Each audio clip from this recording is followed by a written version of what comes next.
Karena itulah sebuah sedekah semakin beresiko, statusnya semakin sedekah.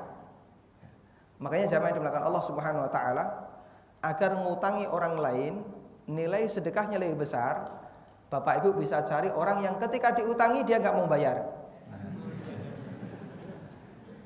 Kenapa?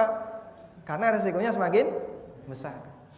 Kalau yang diutangi masih tertib bayar, disiplin bayar, ya, dia masih rutin untuk nyetor, meskipun ada resiko yang kita tanggung, minimal resiko inflasi, ada nilai sedekahnya namun kecil.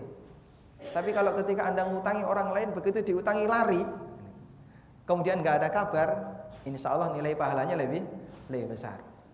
Karena itulah jamaah yang dimuliakan Allah Subhanahu wa taala, sebenarnya motivasi ini memberikan arahan kepada kita. Seorang muslim tidak akan berpikir untuk mencari keuntungan dari utang yang dia berikan.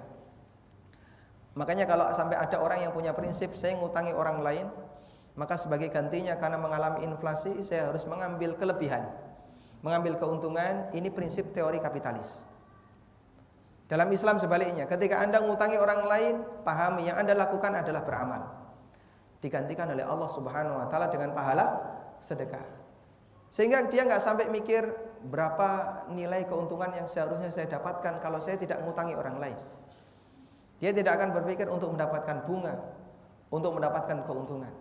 Karena ngutangi itu akadnya adalah akad sosial, membantu orang lain, bersedekah kepada orang lain.